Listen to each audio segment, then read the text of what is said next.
Hello, good morning. Welcome to my YouTube channel. This side is सृष्टि. तो आज हम लोग पढ़ने वाले हैं सोशियोलॉजी के यूनिट थर्ड के बारे में, जो है कल्चर. कल्चर का मतलब क्या होता है? कल्चर का मतलब होता है संस्कार, संस्कृति. संस्कृति ही हमारी क्या है? कल्चर. तो जो कल्चर वर्ड है ये आखिर आया कहाँ से और इसका मतलब क्या है?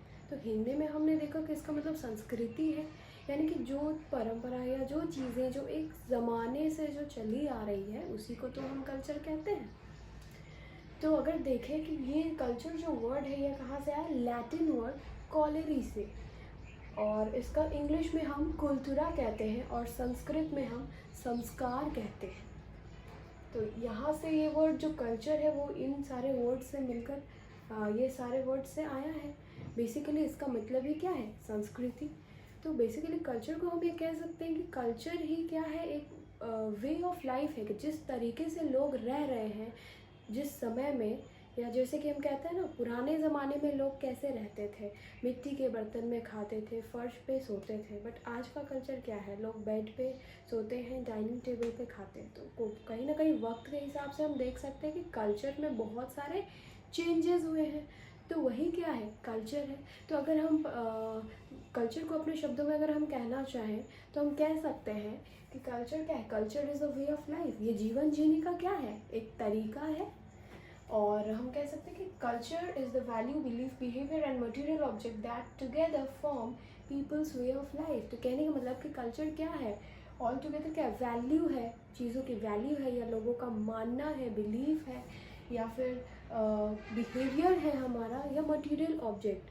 और इसी से क्या होता है, ये सारी चीज़ें मिलकर क्या होती है, जीवन जीने का एक तरीका बनाती है. अब जैसे कि वैल्यू और बिलीफ की बात करें, जैसे हमारा कल्चर है कि हम भगवान को मानते हैं, हम नॉनवेज को और भगवान को हमेशा बहुत अलग रखते हैं, है ना. तो ये हमारा कल्चर है, हिंदू कल्चर है कि नहीं. और अगर बात करें मटेरियल ऑब्जेक्ट्स, तो मटेरियल ऑब्जेक्ट से ये लेना देना है कि अगर पहले के ज़माने में लोग मिट्टी में खाते थे, फिर धीरे धीरे पीतल के बर्तन में खाने लगे. उसके भी पहले लोग ही सोना चांदी के प्लेटों में भी खाते थे. लेकिन अब धीरे धीरे हमने क्या देखा, लोगों ने एल्युमिनियम में खाना स्टार्ट किया, फिर स्टील के बर्तन अब आने लगे हैं, या अब कांच के भी बर्तन आने लगे हैं. तो कल्चर में हम क्या देख रहे हैं, कहीं ना कहीं मटीरियलिस्टिक वे में भी हम देख सकते हैं. अगर किसी वस्तु से रिलेट करें तो कल्चर में तो चेंज आया है. पहले मिट्टी में खाते थे, अब हम स्टील के प्लेट में खा रहे हैं. हालांकि इससे बहुत सारे इसके फ़ायदे और नुकसान भी हैं, बट लेकिन अगर बात कल्चर की करें तो समय के हिसाब से क्या हुआ, कल्चर में बदलाव आए. अब जैसे वैल्यू, बिलीफ और ये बिहेवियर की बात करें तो हमें ये सिखाया गया है हमारे हिंदू संस्कृति में कि अगर कोई बड़े लोग हैं तो उसे पैर छूकर दोनों हाथों से प्रणाम करना चाहिए. तो ये क्या है, ये हमारा कल्चर है, ये हमारा बिहेवियर है. कहीं ना कहीं ये हमें सिखाया गया है, तभी तो हमने सीखा है. तो यही क्या है, कल्चर है. और अगर और दूसरे तरीके से अगर हम बात करें कल्चर की, तो कल्चर क्या है, a man made environment with people living in society involving their way of life over time. यानी कि वक्त के हिसाब से ये एक मैन मेड एनवायरनमेंट है. इसको क्या किया, इंसानों ने बनाया, और इस एनवायरनमेंट को, और इसमें लोग रहते हैं और अपने तरीके से माहौल को ढाला. और वक्त के हिसाब से ये जो है चेंज भी होता है, जैसे, और या सिचुएशन के हिसाब से, जगह के हिसाब से भी चेंज होता है. जैसे इंडिया में कुछ अलग कल्चर है, अमेरिका में कुछ अलग कल्चर है ना. अब अगर हम बात करते हैं कल्चर के अलावे भी, तो कल्चर में आखिर क्या क्या चीज़ें आती हैं, किन किन चीज़ों से मिलकर हमारा कल्चर बनता है, आखिर क्या चीज़ें हैं जो इंडिकेट करेंगी कि यही कल्चर है. तो हमने पहले भी डेफिनेशन में भी देखा, तो अभी और देखते हैं कि कल्चर इंक्लूड्स बिहेवियर पैटर्न, कि हमारा बिहेव करने का तरीका या हमारा व्यवहार कैसा है. अगर हमारे संस्कार अच्छे होंगे तो हम बिल्कुल अच्छा बिहेव करेंगे. अगर हमारे संस्कार अच्छे नहीं होंगे तो हम बड़े लोगों को भी, अपने से बड़े लोगों को भी मार पीट सकते हैं, या अपने संस्कार को भूल सकते हैं, या बदतमीज़ी कर सकते हैं. कहीं ना कहीं ये संस्कार ही तो है, कल्चर ही तो है. फिर वैल्यूज़ होते हैं, उसमें नॉलेज होता है कि कितने नॉलेजेबल हैं. कहीं ना कहीं वो कल्चर से भी आता है कि नॉलेज, हाँ मुझे कल्चर का ये नॉलेज है, या इस ज़माने में ये होता था. भाई नॉलेज हमेशा सिर्फ इंटेलेक्ट नॉलेज से ही लेना देना नहीं है, बल्कि अदर नॉलेज की भी बात हम इसको इंक्लूड कर सकते हैं. फिर भाषा, कल्चर क्या है, एक तरीके से भाषा है, जो एक पूर्वजों के टाइम से जो भाषा चली आ रही है, जिस भाषा का हम इस्तेमाल करते हैं अपने घरों में, वो क्या है, वो भी तो कल्चर ही है जो हमने अडेप्ट किया है, एक जनरेशन से दूसरे जनरेशन ने उसे फॉलो किया है। ट्रेडिशन, रिचुअल, जो भी रीति रिवाज है जो चल रहा है, लाइक हर घर में, हिंदू धर्म में कुछ अलग रीति रिवाज है, मुस्लिम में कुछ अलग रीति रिवाज, जैसे कि हिंदू में सिंदूर का प्रचलन है शादियों में, लेकिन मुस्लिम कल्चर में सिंदूर का प्रचलन नहीं है शादियों में। उसमें पेन से लिखकर या कबूल किया जाता है, बट हमारे हिंदू कल्चर में सिंदूरदान को बहुत ज़्यादा महत्व दिया जाता है। तो कहीं ना कहीं ट्रेडिशन, कल्चर भी जो है कल्चर का ही पार्ट है। फिर है रिलीजियस सेरेमनी, बहुत सारे ऐसे रिलीजियस सेरेमनी होते हैं जिनके की अलग अलग महत्व है। फिर स्किल्स की बात करें तो हर किसी का अपना स्किल है, कोई अगर खाना ही बनाता है तो हर किसी का अपना तरीका है खाना बनाने का। किसी के घर में किसी की दादी माँ ऐसे बनाती थी, किसी की दादी माँ वैसे बनाती थी, तो हर कोई कहीं ना कहीं इन्वॉल्व हो रहा है, इंडल्ज हो रहा है। फिर आर्ट की बात करें अगर, तो आर्ट क्या है, कला है। तो कला क्या है, कहीं ना कहीं कल्चर का पार्ट है कि किस तरीके से हम ड्रेसिंग कर रहे हैं, कैसा पहन रहे हैं, कैसा ओढ़ रहे हैं, वो भी क्या है, कल्चर है। पहले का कल्चर था लोग लहंगा चुन्नी पहनते थे, अब फिर धीरे धीरे साड़ी पे आए, और अब ऐसा हो गया है कि अब लोग जीन्स पहन रहे हैं, क्रॉप टॉप्स पहन रहे हैं। तो कहीं ना कहीं कल्चर जो है कहीं ना कहीं इवॉल्व हुआ है। पहले के ज़माने और अभी के ज़माने में बहुत अंतर है। फिर ईटिंग पैटर्न लोगों का अलग है। पहले लोग ज़मीन पर बैठकर खाते थे, मिट्टी के बर्तन में खाते थे, अब लोग डाइनिंग टेबल पे बैठकर खाते हैं। अब स्पून से खाते हैं, हाथ से नहीं, हाथ से खाना प्रेफर नहीं करते हैं। तो कहीं ना कहीं हम क्या देख रहे हैं, कल्चर में बहुत बदलाव देखने को मिल रहा है। तो हम देख सकते हैं कल्चर इन सारी चीज़ों को इंक्लूड करेगा।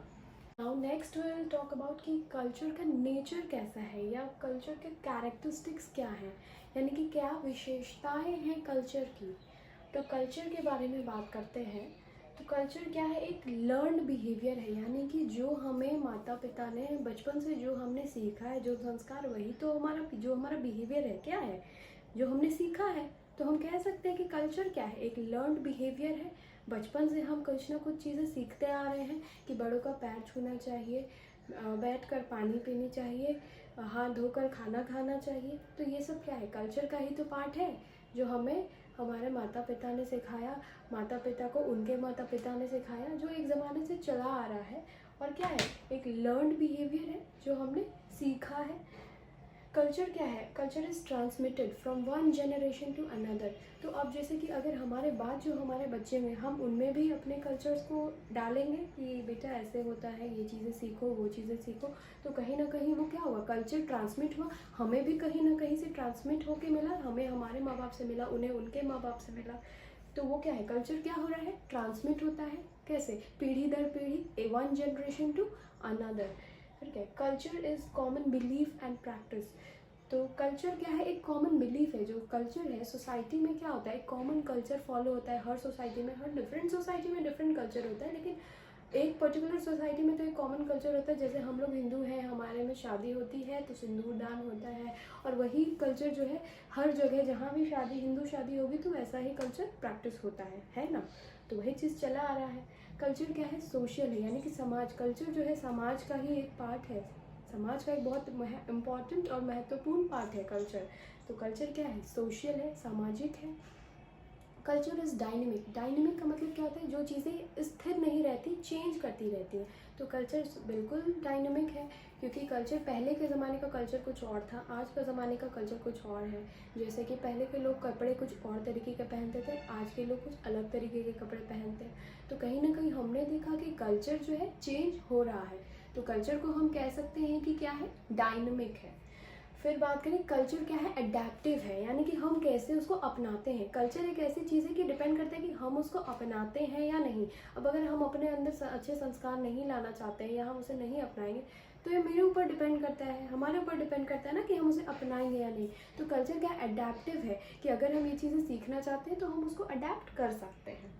और बात करें तो culture varies from society to society. अगर कल्चर की बात करें तो ये एक सोसाइटी से दूसरे सोसाइटी में क्या है, ये वैरी करेगा, यानी चेंज करेगा। अगर यहाँ का सोसाइटी कुछ और, यहाँ का कल्चर कुछ और है, तो वहाँ का कल्चर कुछ और होगा। जैसे हमारे बिहार में कल्चर है कि नॉर्मल हर चीज़ रीति रिवाज गीत गाकर ऐसे होता है, बट कहीं और अगर आप दूसरे जगहों का कल्चर देखें तो शायद वैसा उस तरीके से नहीं होता। सिर्फ कहीं हो सकता है भजन कीर्तन करके, या कुछ अलग तरीके से हो सकता है। अब जैसे इंडिया का कल्चर और अमेरिका का कल्चर कैसे बहुत अलग है, तो यहाँ की सोसाइटी अलग है, वहाँ की सोसाइटी अलग है, इसलिए यहाँ का कल्चर अलग है, वहाँ का कल्चर अलग है, हिंदू का कल्चर अलग है, मुस्लिम का कल्चर अलग है।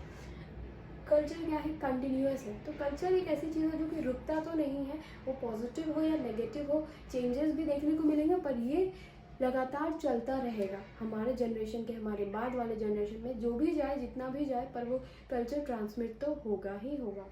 फिर क्या, कल्चर इज़ इंटीग्रेटिव। इंटीग्रेटिव का मतलब क्या है, छोटी छोटी चीज़ को जब हम इकट्ठा मिला देते हैं उसी को हम क्या कहते हैं, इंटीग्रेशन। तो कहीं ना कहीं कल्चर से क्या होता है, हम अक्सर देखते हैं कि हमारे यहाँ ये कल्चर चल रहा है, सब लोग एक दूसरे के यहाँ शादियों में भी आते जाते हैं, तो कहीं ना कहीं हमारा कल्चर, हमारे में ये होता है, हमारे में वो होता है, कहीं ना कहीं सब जगह का थोड़ा थोड़ा कल्चर भी हमें क्या करता है, कहीं ना कहीं एक तरह से इंटीग्रेट भी कर रहा है, छोटी छोटी चीज़ों से ही सही, पर कहीं ना कहीं हमें जोड़ कर रख रहा है। और कल्चर क्या है, शेयर्ड है। कल्चर एक ऐसी चीज़ है जिसको कि हम शेयर कर सकते हैं, जैसे हम अपने बाद वाली पीढ़ी को शेयर करेंगे हमारा कल्चर, या जो भी हमारे आसपास है कि हमारे यहाँ पे हमारे कल्चर में ऐसा होता है, या जो भी, तो ये हम देख सकते हैं। और कल्चर क्या करता है, आइडेंटिटी प्रोवाइड करता है। कहीं ना कहीं आइडेंटिटी वो इस तरीके से प्रोवाइड करता है, जैसे हम कहते हैं ना, हम लोग हिंदू हैं, हमारे यहाँ पे ये चीज़ें ऐसी होगी, हम हाथ जोड़ कर ही भगवान के आगे जाएंगे। अब जैसे कुछ मुसलमान हैं तो वो इस तरीके से ही भगवान के आगे हाथ रखेंगे। तो कहीं ना कहीं तो हम देख कर तो समझ जाते हैं ना, अच्छा ये हिंदू है, ये मुसलमान है। तो बात डिस्क्रिमिनेशन की नहीं है, बात यह है कि कल्चर से हम आइडेंटिफाई तो कर लेते हैं कि वो क्या है, किस से बिलोंग करते हैं, कहीं ना कहीं आइडेंटिटी तो मिल रही है। अब हम बात करेंगे इवोल्यूशन ऑफ कल्चर की। जो कल्चर है वो किस तरह से इवोल्यूट हुआ। इवोल्यूशन का मतलब क्या होता है कि किस तरीके से हमें चेंजेस देखने को मिले कल्चर में, समय के साथ साथ क्या हुआ, बहुत सारी चीज़ों में बदलाव आया, चीज़ें बदली और हमें बहुत सारे बदलाव देखने को मिले। तो जैसे कि पहले क्या था, इंसान को कहा जाता है, हम एक मंकी के रूप में थे, हम बंदर थे, चिंपैंजी थे, धीरे धीरे हमने क्या किया, इंसानों का रूप लिया। उसी तरीके से अगर हम कल्चर की बात करते हैं तो कल्चर क्या है, कल्चर में हमने बहुत सारे चेंजेस देखे, वक्त के साथ साथ बहुत तरीके से देखे। और जैसे कि पहले के ज़माने में लोग कपड़ा पहनने का तरीका लोगों का कुछ और था, आज के ज़माने में लोगों का कपड़ा पहनने का तरीका कुछ और है।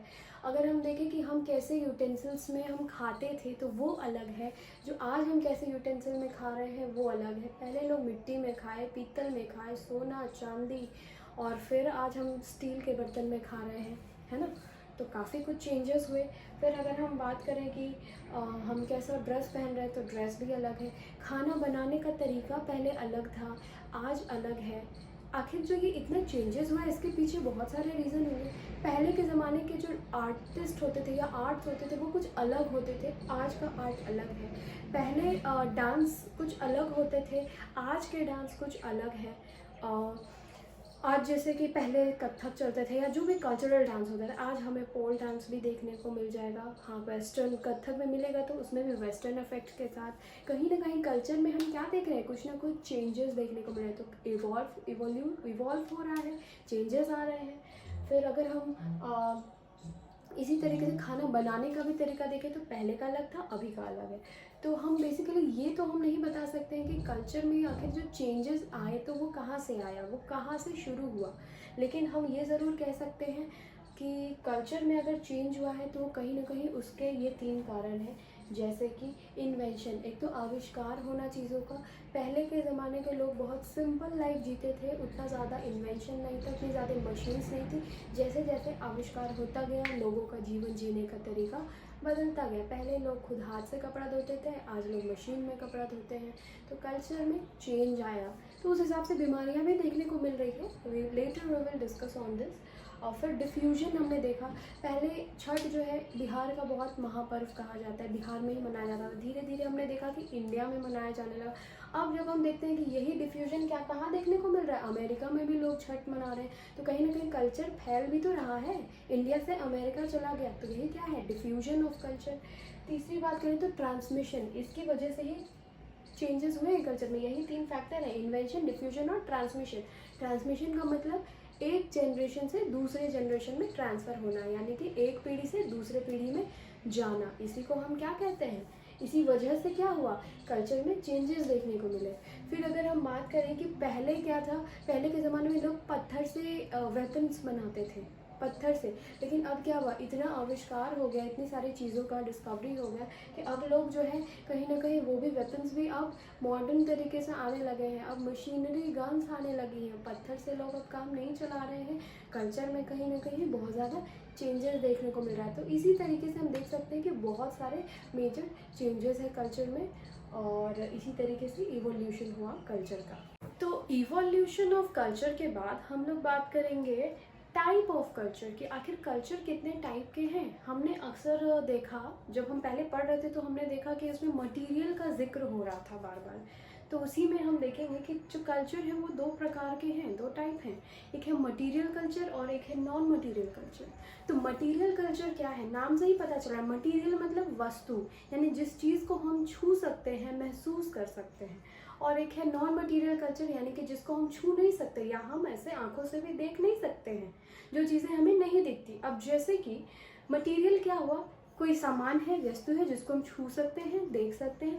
जैसे कि आपके कपड़े हो गए, खाना हो गया, रोड, फर्नीचर, घर, बिल्डिंग, ये सारी चीज़ें हम देख सकते हैं।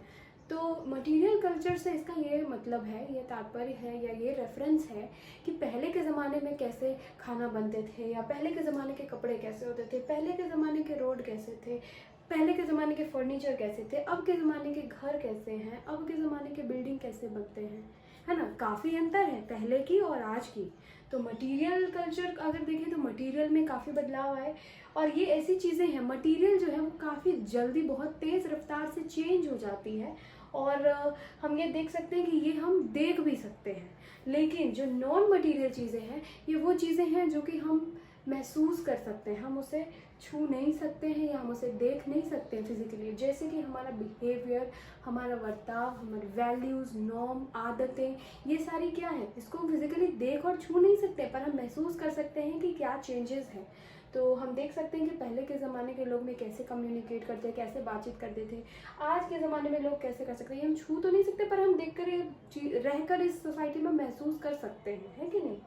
और ये ऐसी चीज़ें हैं जो कि जल्दी चेंज नहीं होती, बहुत धीरे चेंज होती है, और ये देख भी नहीं सकते हम लोग फिजिकली। तो यही है हमारा दो type of culture. Now we will be talking about cultural lag and cultural lead. तो कल्चरल लैग क्या है, यानी जैसे लैग का मतलब होता है कि किसी चीज़ में पीछे रह जाना, पिछड़ना को हम क्या कहेंगे, कल्चरल लैग। जिस तरीके से समाज में कल्चर में बदलाव आ रहा है, चाहे वो हमारे मटेरियल एस्पेक्ट में हो या नॉन मटेरियल एस्पेक्ट में। अब जैसे कि अगर कल्चर ज़माना आगे बढ़ रहा है और हम अपनी सोच में वहीं पीछे छूटते जा रहे हैं, तो कहीं ना कहीं हमारे साथ क्या आ रहा है, कल्चरल लैग हो रहा है। अब जैसे कि आज के ज़माने में कपड़े पहनने का तरीका बहुत मॉडर्न होता जा रहा है, पर कहीं ना कहीं हम क्या कर रहे हैं, हमारी सोच अभी भी वहीं पुराने ख्यालों में अगर है, तो कहीं ना कहीं हम किस चीज़ के शिकार हैं, कल्चरल लैग। और अगर कल्चरल लीड की बात करें तो उसमें कोई गैप नहीं रहता, यानी कि वक्त और ज़माने के साथ साथ, कल्चर के साथ आप भी जो है उसके साथ ही कदम में कदम मिला के आप चल रहे हो, तो दैट इज़ कॉल्ड कल्चरल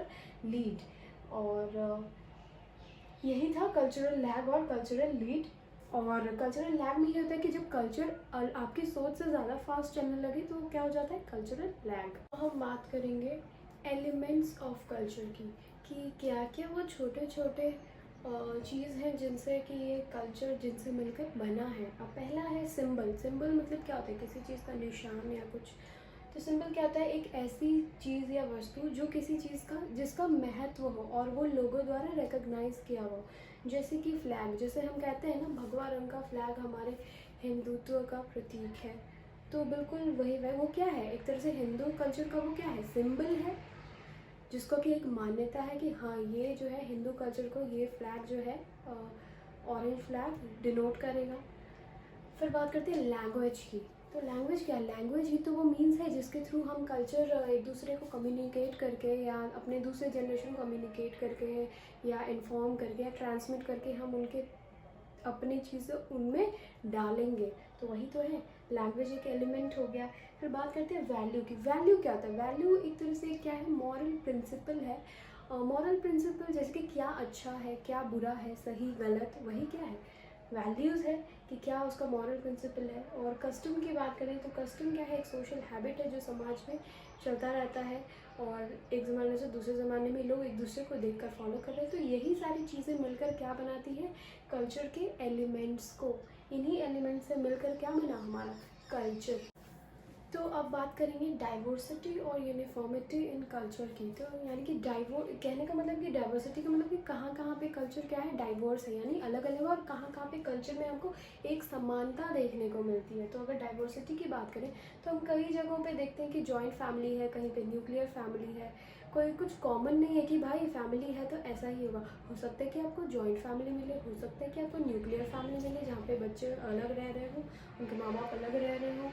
और अगर डाइवर्सिटी की बात करें तो हम ये देखते हैं बहुत जगह आपको पॉलीगैमी देखने को मिलेगा। पॉलीगैमी का मतलब हस्बैंड एक होते हैं, एक हस्बैंड की 2 से ज़्यादा वाइफ्स हो सकती है।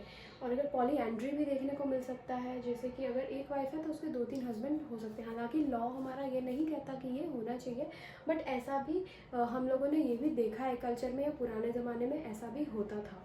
और अगर डिफरेंट लैंग्वेज की बात करें तो कहीं ना कहीं डाइवर्सिटी है। अगर हम बिहार में हैं, अगर कोई पंजाब का है, तो हम दोनों का लैंग्वेज क्या होगा, कहीं ना कहीं डिफरेंट होगा। तो लैंग्वेज के डिफरेंस हमें डाइवर्सिटी दिखा रहा है कि हाँ डाइवर्सिटी तो है कल्चर में।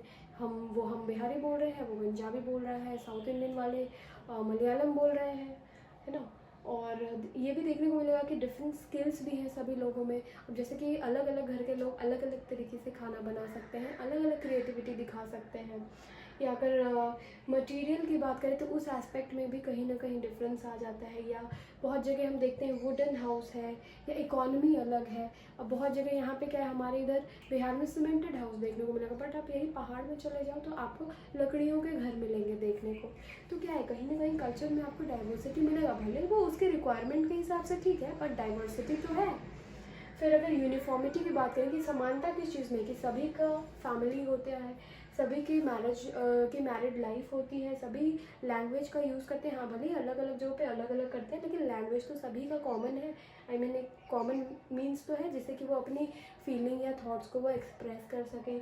फिर घर सभी को चाहिए, कपड़े सभी को चाहिए, रिलीजन सभी किसी ना किसी रिलीजन से है। आर्ट, लिटरेचर या पॉलिटिकल सिस्टम, ये सब देखें तो ये भी क्या है, हर जगह है। ये कोई ऐसी चीज़ तो नहीं है कि सिर्फ हमारे पास है या दुनिया में है ही नहीं। तो ये सब क्या है, कॉमन चीज़ें हो जो सभी के पास है। और ये ऐसी चीज़ें कहीं ना कहीं हर जगह आपको अलग अलग, इसमें कुछ ना कुछ आपको डाइवर्सिटी देखने को मिलेगी। तो this is what is diversity and uniformity of culture. Diversity और यूनिफॉर्मिटी में हम थोड़ा सा और डिस्कस करेंगे। जैसे कि अगर हम जोग्राफिकल लोकेशन की बात करें तो कहीं ना कहीं लोकेशन वाइज क्या हो रहा है, हमें एक अलग अलग कल्चर देखने को मिल रहा है। तो उससे क्या हो रहा है, कहीं ना कहीं कल्चर में हमें डाइवर्स कल्चर यानी और भी कल्चर्स हमें अलग अलग जगहों पे देखने को मिलेगा। अगर बात करें इस क्या है, unconscious behaviour initiated and later become a custom. कई बार ऐसा भी होता है कि कुछ ऐसी चीज़ें हम दूसरों को देखकर इमिटेट तो कर रहे होते हैं या उनको देखकर कॉपी तो कर रहे हैं, लेकिन पता ही नहीं चलता और कब वो हमारा कस्टम बन जाता है। जैसे कि पैर छूने की प्रथा है। अब जैसे आप साउथ इंडिया में जाओगे और नॉर्थ इंडिया में देखे हुए तो छोटे लोग बड़े लोगों के पैर छूते हैं, लेकिन अगर आप साउथ इंडिया में जाओगे तो वहाँ पे वो क्या करते हैं, वहाँ पे फीमेल्स को पैर नहीं छूने देते क्योंकि वो उसको लक्ष्मी मानते हैं। तो कहीं ना कहीं कई बार क्या होता है, कुछ वैसी चीज़ देखकर कॉपी करने में क्या होता है, कई बार कस्टम भी बन जाती है। और फ्लेक्सिबिलिटी ऑफ बिहेवियर हमको देखने को मिलेगा। अगर हम अलग अलग जगहों पे जाएंगे तो लोगों का बिहेवियर या कैसा क्या एटीट्यूड है, वो चीज़ें हमें बहुत फ्लेक्सिबल देखने को मिलेंगी, बहुत चेंजेस देखने को मिलेंगे। अगर टेक्नोलॉजिकल एडवांसमेंट की बात करें तो समवेयर जैसे जैसे टेक्नोलॉजीज़ में एडवांसमेंट हो रहा है, कल्चर में भी कहीं ना कहीं चेंजेस देखने को मिल रहा है। पहले लोग इजी लाइफ स्पेंड करते थे, अब कंफर्ट की तरफ जा रहे हैं। तो कल्चर में बहुत चेंजेस आ रहे हैं, कहीं ना कहीं इसकी वजह से डाइवर्सिटी तो आ रही है। और अगर रिलीजियस बिलीफ की बात करें तो हर लोगों का रिलीजियस बिलीफ अलग है। कोई हिंदू को सपोर्ट कर रहा है, कोई मुस्लिम को कर रहा है। हिंदू अपने कल्चर की कुछ अलग व्याख्या कर रहे हैं, मुस्लिम्स कुछ अलग कर रहे हैं। तो कहीं ना कहीं हमें क्या मिल रहा है देखने को, डाइवर्सिटी। फिर लाइफस्टाइल देखें तो अलग अलग जगहों के लोगों का अलग अलग लाइफस्टाइल है। जैसे कि गाँव के लोगों का लाइफस्टाइल अलग है और शहर के लोगों का लाइफस्टाइल बहुत ही अलग है, और कहीं ना कहीं मॉडर्न है। और हम अगर स्टेट वाइज भी देखें तो वो भी उस तरीके से भी अलग है। और लैंग्वेज की बात करें तो अगर हम अलग अलग जगहों पे जाते हैं तो अलग अलग लैंग्वेज देखने को मिलता है। हालांकि लैंग्वेज सभी यूज़ करते हैं लेकिन सभी का जगह के हिसाब से लैंग्वेज क्या है, कहीं ना कहीं अलग है। तो एक अलग कल्चर हमें इनमें देखने को मिलता है। अगर यूनिफॉर्मिटी की बात करनी है तो यूनिफॉर्मिटी यही है कि सभी लोग भगवान में विश्वास करते हैं एंड गॉड इज़ वन। तो यूनिफॉर्मिटी अगर मुझे बताना हो तो यही होगा कि गॉड इज़ वन। हम ये कह सकते हैं कि भगवान एक ही है और सभी लोग भगवान में विश्वास करते हैं, और वही तो यूनिफॉर्मिटी है। सभी का मानना है कि कोई एक ही चीज़ है जो हमसे क्या है, सुपीरियर है, और god is one. Now we will be talking about culture and socialisation. कहीं ना कहीं कल्चर और सोशलाइजेशन जो है एक दूसरे से इंटरकनेक्टेड है। कल्चर से क्या होता है कि कहीं ना कहीं एक इन्फ्लुएंस होता है, और जो सोशलाइजेशन है वही क्या है, प्रोसेस है। हमने पहले वाले यूनिट में भी सोशलाइजेशन के बारे में पढ़ा था। सोशलाइजेशन क्या है, वही तो प्रोसेस है जिसके थ्रू हम क्या करते हैं, समाज में ढलते हैं और चीज़ों को सीखते हैं। और जिस कल्चर को हम सीखते हैं तो वो एक बेस प्रोवाइड कर देता है कल्चर। तो हम कह सकते हैं कि हम एक बायोलॉजिकल एनिमल है, लेकिन कल्चर और सोशलाइजेशन के इन्फ्लुएंस से हम कहीं ना कहीं एक सोशल एनिमल बन जाते हैं। कहीं ना कहीं हम समाज में ढल जाते हैं, वहाँ के कल्चर को सीखते हैं, वहाँ पे कैसे रहना है, कैसे बिहेव करना है, उस तरीके से हमारा सामाजिकरण होता है और हम चीज़ों को सीखते हैं। तो अगर हम कल्चर एंड सोशलाइजेशन की बात करें तो कहीं ना कहीं ये हमारे एक इंडिविजुअल को ये क्या करता है, ट्रांसफॉर्म कर देता है। एक नॉर्मल वो एक व्यक्ति एक बच्चा पैदा हुआ है, लेकिन वो धीरे धीरे कल्चर और सोशलाइजेशन के इन्फ्लुएंस में वो क्या होता है, एक इंडिविजुअल ट्रांसफॉर्म हो जाता है। उसके एटीट्यूड बहुत शेप हो जाती है, एक बहुत अच्छी पर्सनालिटी डेवलप होकर आती है। मीन्स वो एक बहुत अच्छा व्यक्ति बन जाता है। अगर कोई बहुत बच्चा है, वो पैदा हुआ है, अगर उसको अच्छे संस्कार दिए जाए, अच्छे समाज में वो रहे, अच्छे सोसाइटी में रहे, तो कहीं ना कहीं वो एक अच्छा आदमी बनेगा। उसका एटीट्यूड भी बहुत अच्छा होगा। उसको कहीं ना कहीं उस इंडिविजुअल को गाइडेंस मिलेगा कि वो कैसा उसको लाइफ में बनना है, क्या करना है। और इसीलिए इससे क्या होता है, एक बेस मिल जाता है सोशलाइजेशन के लिए, जो सामाजिकरण के समाज में उसको कैसे रहना है। तो कल्चर जो उसके फैमिली से उसको मिला, उसके थ्रू क्या हो गया, उसको एक बेस मिल गया सोशलाइजेशन के लिए। और कहीं ना कहीं उस व्यक्ति, जब वो एक अच्छा व्यक्ति बन गया है कल्चर और सोशलाइजेशन के इन्फ्लुएंस से, तो कहीं ना कहीं उसकी जो बुरी एक्टिविटीज़ है उस पर भी कंट्रोल होगा। तो ये चीज़ें हमें देखने को मिलेगी कल्चर और सोशलाइजेशन जब हम इसके बारे में देखेंगे। तो कि एक व्यक्ति पे उसका बहुत असर होता है, कहीं ना कहीं उसकी पर्सनालिटी और ग्रोथ, हर चीज़ में इन्फ्लुएंस हमें देखने को मिलेगा। Now we will be talking about transcultural society. एक छोटा सा टॉपिक है जिसका कि हमको मीनिंग समझना है।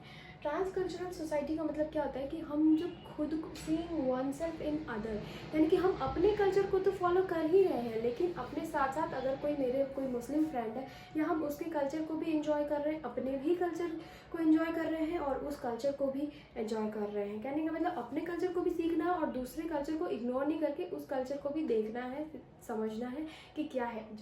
जब एक व्यक्ति दूसरे कल्चर में भी वो कभी कभी थोड़ा अपना इन्वॉल्वमेंट शो करे, तो उसी को हम कहते हैं ट्रांस कल्चरल सोसाइटी। कहीं ना कहीं अगर आज के ज़माने के हिसाब से देखें तो पहले के ज़माने में लोग उतना इंडल्ज नहीं होना चाहते थे। हिंदू है तो वो मुस्लिम्स में नहीं घुसना चाहते, लेकिन अब जिस तरीके से मॉडर्नाइजेशन हो रहा है, कल्चर में चेंजेस हो रहे हैं, तो हमको ट्रांस कल्चरल सोसाइटी देखने को मिल रहा है। जैसे कि अगर क्लास में कोई दो बच्चे पढ़ रहे हैं, एक हिंदू है एक मुस्लिम है, तो कहीं ना कहीं वो दोनों कहीं ना कहीं एक बॉन्ड शेयर करते हैं। वो उसके लिए ईदी लेकर आता है, वो उसको दिवाली पे वो उसको इनवाइट कर रहा है। कहीं ना कहीं ट्रांस कल्चरलिज्म हमको देखने को मिल रहा है, कहीं ना कहीं वो लोग इन्वॉल्व हो रहे हैं एक दूसरे के कल्चर में। तो इसी को हम कहेंगे transcultural society. Now moving towards the end of the chapter, now we will see culture influence on health and diseases. तो बहुत सारे कल्चर पहले ऐसे भी थे जिसके कि कई अच्छे इम्पैक्ट भी थे, तो कई बुरे इम्पैक्ट भी थे हमारे हेल्थ पर, या फिर उसके वजह से हमें कोई डिजीज़ हो गया, या अब के कल्चर में चेंज आने की वजह से प्रॉब्लम हो गई। तो उसी के बारे में हम बात करेंगे, जिसमें कि अगर हम पहले बात करें, एक था एंटीनेटल न्यूट्रिशन, यानी कि जब महिलाएं अपने प्रेगनेंसी अवस्था में होती थी, जब वो प्रेग्नेंट होती थी, तो उस टाइम पे क्या होता था, उनका पहले ऐसे तो फीमेल्स पर उतना ध्यान नहीं दिया जाता था, तो वो पहले से बहुत कमज़ोर होती थी। पर जैसे ही वो प्रेग्नेंट होती थी, उन पर बहुत ज़्यादा ध्यान दिया जाने लगता था, और कहीं ना कहीं उस टाइम पे उनके न्यूट्रिशन को बहुत इम्प्रूव किया जाता था, ये खिलाओ वो खिलाओ। पर कई बार क्या होता था कि वो फीमेल के प्रति उस टाइप का जो उनका सोच था, अच्छा सोच नहीं होने की वजह से फीमेल क्या होती थी, कमज़ोर हो जाती थी, जिसकी वजह से मैटरनल डेथ भी देखने को हमें मिलता था। फिर अगर हम बात करें ब्रेस्ट फीडिंग प्रैक्टिसेस की, तो पहले के ज़माने में ऐसा माना जाता था कि जो कोलेस्ट्रम, जो फर्स्ट मिल्क होता है, वो अगर हम बच्चे को नहीं देते हैं तो वो मिल्क अच्छा नहीं होता है, वो बच्चे को नहीं देना चाहिए। पर अगर आप आज के ज़माने के हिसाब से रिसर्च और साइंटिफिक रिसर्च के बेसिस पे देखो तो वो सबसे बेस्ट मिल्क है बच्चे के ग्रोथ एंड डेवलपमेंट के लिए, वो ज़रूर से ज़रूर देना चाहिए। तो कहीं ना कहीं उस टाइम के कल्चर में ये चीज़ें गलत थी। फिर no proper nutrition to girl child, यानी कि जो लड़की जो होती थी, लड़के और लड़की में बहुत भेदभाव किया जाता था। जो लड़कियां होती थी उसको उसके खान पान पे उतना ध्यान नहीं दिया जाता था, जिसकी वजह से फीमेल्स बहुत कमज़ोर हो जाती थी और फीमेल का डेथ भी हो जाता था। और लड़कों पे ध्यान दिया जाता था तो मेल का रेशियो ज़्यादा हो गया था। हैंड वॉशिंग टेक्निक्स पहले के ज़माने में फॉलो की जाती थी, जो कि बहुत ही अच्छी थी कि खाने से पहले, खाने के बाद, वॉशरूम जाने के बाद हर टाइम हमें क्या करना है, हैंड वॉश करना है। क्लीन हैंड से ही हम खाएंगे ताकि लोग बीमार कम पड़े। फिर हेयर केयर की अगर बात करें तो पहले के ज़माने में लोग बहुत टाइम पे हेयर को क्लीन करते थे, लाइक उतना रेगुलर बेसिस पे जैसे लोग आज कर रहे हैं उस तरीके से नहीं करते थे। तो कहीं ना कहीं उसके कुछ इम्पैक्ट्स देखने को मिल जाते थे कि अच्छे असर नहीं है। फिर अगर बेथिंग की बात करें तो पहले के ज़माने में अगर किसी का डिलीवरी हुआ है या अगर वो मेंस्ट्रुअल पीरियड में है तो उसके लिए बात करना, या अगर उसकी शादी हुई तो नहाना एक बहुत इंपॉर्टेंट कस्टम माना जाता था। कई बार अभी के ज़माने में रिक्वायरमेंट के हिसाब से करते हैं, अगर रिक्वायरमेंट नहीं है तो नहीं करेंगे। फिर फेस केयर की बात करें तो पहले लोग उतना फेस की केयर नहीं करते थे, जिसकी वजह से बहुत सारे एक्नेस देखने को हमें मिलते थे। फिर आजकल तो बहुत सारी चीज़ें हैं एक्नेस को सॉल्व करने के लिए या फेस का केयर करने को अब थोड़ा इम्पोर्टेंस दी जाती है। नेल केयर और ये चीज़ें हैं कि पहले ये सारी चीज़ें जो भी नेल कट हो या हेयर कट करना हो, पहले बहुत उतने ध्यान से स्टरलाइज ब्लेड सब यूज़ नहीं किए जाने की वजह से और लोग को एक दूसरे का इन्फेक्शन भी फैलने के बहुत हाई चांसेस थे। बट अभी क्या है कि लोग स्टरलाइज ब्लेड यूज़ कर रहे हैं, चाहे वो नेल कट करने के लिए हो या फिर आपके हेयर कट करने के लिए हो, हेयर शेव करने के लिए हो। तो कहीं ना कहीं उसकी वजह से उस कल्चर की वजह से डिज़ीज़ इन्फ्लुएंस हुआ है। फिर अगर हम फूड की बात करें तो फूड में भी बहुत सारे कैटेगरीज़ हैं, जैसे कि एक तो टाइमिंग क्या था फूड के खाने का, फिर रिलीजन के हिसाब से कि कैसे भोजन खाना चाहिए, वेज खाएंगे या नॉन वेज खाएंगे, उसमें डिफ्रेंशिएशन थी। फिर हॉट एंड कोल्ड फूड के कैटेगरीज थे, जैसे कि आपका जो भी मीट वगैरह है वो हॉट फूड में आते थे और जो कोल्ड में उसमें वेजिटेबल और मिल्क ये सब आते थे, फ्रूट्स वगैरह ये सब आपके कोल्ड फूड में आते थे। और ऐसा माना जाता था कि हमें कोल्ड फूड को ज़्यादा प्रेफरेंस देना चाहिए, हमारे हेल्थ के लिए वो अच्छा है। फिर हालांकि आज के डेट से आप देखोगे तो सभी फूड का अपना अपना इम्पोर्टेंस है, रिक्वायरमेंट है एज़ पर डिजीज़ या फिर as per your health condition. और ये भी माना जाता था कि अगर लोग एक साथ खाना खाते हैं तो उससे क्या होता है, भाईचारा बनता है और एक दूसरे के प्रति प्यार बढ़ता है। और सेक्सुअलिटी की अगर बात करते हैं तो अगर कोई पीरियड्स में होता था तो उस टाइम पे सेक्सुअल इंटरकोर्स प्रोहिबिट किया जाता था। और इवन ये भी देखा जाता था कि अगर किसी की शादी नहीं हुई है तो वो उसके पहले का ये कस्टम होता था कि वो उसके साथ रिलेशन में नहीं रह सकते हैं, वो एक्सेप्टेबल नहीं था। फिर अगर हम ओरल हाइजीन की बात करें तो पहले के ज़माने में लोग राख से या फिर नीम के जो वो होते हैं सीख होते हैं उससे लोग अपने दांतों को क्लीन करते थे। लेकिन अब क्या करते हैं, लोग टूथपेस्ट वगैरह यूज़ कर रहे हैं। कहीं ना कहीं पहले जो है लोग इन चीज़ों दांतों के प्रॉब्लम से भी दूर रहते थे क्योंकि नेचुरल चीज़ें यूज़ करते थे। कहीं ना कहीं हमें इन्फ्लुएंस तो दिख ही रहा है, कहीं ना कहीं हम भी ये सोच रहे हैं कि नहीं पहले का ये चीज़ अच्छा था, हमें पहले वाले ही करना चाहिए। फिर पर्दा सिस्टम चलता था पहले which led to very wrong impact हुआ फीमेल के हेल्थ पे, क्योंकि पर्दा होने की वजह से क्या हुआ, सनलाइट स्किन को नहीं मिलने की वजह से विटामिन डी की डेफिशिएंसी हो गई और बोन प्रॉब्लम्स देखने को मिलता था फीमेल्स में। तो इस वजह से ये वाला जो हमारा सिस्टम था बहुत ही गलत था।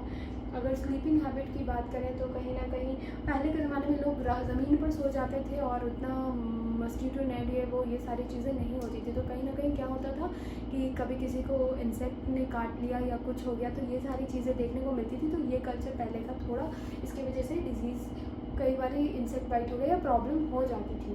और सुपरस्टिशन बहुत था पहले के ज़माने में, लोगों को ऐसा लगता था कि उन्होंने कोई बुरे कर्म किए हैं इसीलिए उनको बीमारी हुई है और जैसे ही उनके भगवान उनसे नाराज़ नहीं होंगे या नाराज़ इसीलिए बीमारी नहीं, और जैसे ही वो अच्छे कर्म करेंगे तो भगवान उनसे नाराज़गी हटा देंगे और फिर वो ठीक हो जाएंगे। तो बात ऐसी है कि अभी के हिसाब से अगर हम देखें तो सुपरस्टिशन के हिसाब से हम डिज़ीज़ की ट्रीटमेंट नहीं कर सकते। अगर कोई डिज़ीज़ है तो इमीडिएटली हमें अभी उसका डायग्नोज करके हमें उसका ट्रीटमेंट स्टार्ट कर देना चाहिए, क्योंकि अगर हम सुपरस्टिशन के हिसाब से अगर हम चलेंगे तो फिर पेशेंट की तो डेथ हो सकती है। तो यही था कल्चर का influence on people's health and disease, जो कि हमें देखने को मिलता था पहले के ज़माने में और आज के ज़माने में। So this is the end of the unit and if you have any problem, आपको कोई प्रॉब्लम है, you may comment and you will get your answer. Thank you for watching.